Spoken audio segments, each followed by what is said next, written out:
Chartwells. My name is Chef Joel here at St. John Fisher College in upstate New York, and I'm here with Chef Allison. And we are going to kick off the virtual teaching kitchens that we are putting together for the Chartwells area. And Chef Allison today is going to feature a scratch-made pumpkin pie. I'm going to have Chef Allison actually put together our batter for the fresh pumpkin pie. Introducing the ingredients would be a pumpkin puree. We've got some cage-free whole eggs, some evaporated milk. We've got our standard spices that go in the pumpkin pie, which include clove, ginger, and cinnamon. And then we also have an abundance of sugar as needed for, obviously, any dessert that Allison makes. Absolutely. Yep, and I'm going to take a step back and let Allison make the batter. Okay guys, it's pretty simple. It's a basic custard. So what we're going to do is we're going to get all of our pumpkin puree out of our container. It's easiest to do with a rubber spatula, that way you make sure you get it all. I'm sure you've heard before, baking is a science, so we want to make sure we get all the ingredients out. Okay, so we got that in there. So next we're going to add 2 whole eggs. So we add it right in. We have some evaporated milk that we're going to add in there. We also have our spices, which Chef Joel already explained to us. And then we have some sugar and a little bit of salt, just gives it a little bit better of a flavor.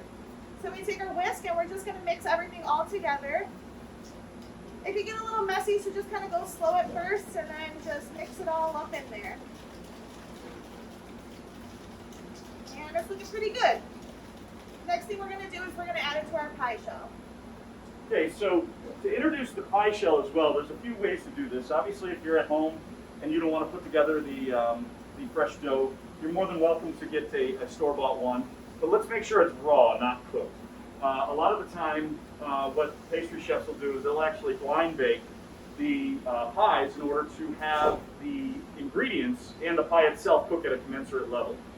With pumpkin pie, because it's a custard base, and the amount of time it cooks, we recommend actually using a raw pie dough. So Allison's going to go ahead and add this into the pie, and then we'll show you our final product, which she put together prior to the cooking video.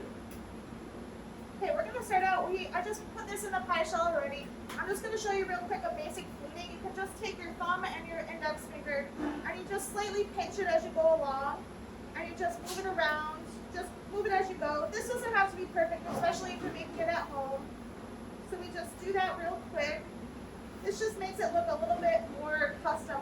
And there's tons of different ways that you can do fluting, whatever you like best. And that's just a basic one.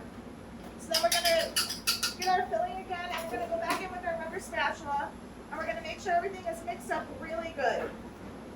And then we're going to scrape it all into our bowl. Try not to make too much of a mess, but if you do, it's okay. All right, and you can see that Chef Allison put together a pie last night. We recommend letting the pie and the custard set overnight for the best possible product. So here we have the finished product. And Chef, about how long does that take in the oven and at what temperature? So we bake it at 350. We use convection oven, so at home you can go up to 400. And we bake it for about 20 to 30 minutes. Okay. And then if it still doesn't seem like it's completely done, you can just decrease the temperature by about 25 degrees. And bake it until it comes out clean. So I just stuck a little knife in there and make sure that it comes out clean. You know, another method you can use at home too is the toothpick method. I'm sure everybody's seen when checking a custard. What Chef Allison is referring to is, you know, putting a knife or a toothpick in there and pulling it out. As it comes clean, it means the custard and the egg have set and you have a finished and safe to eat product. Okay, so Allison has, cooked this pie a day ahead.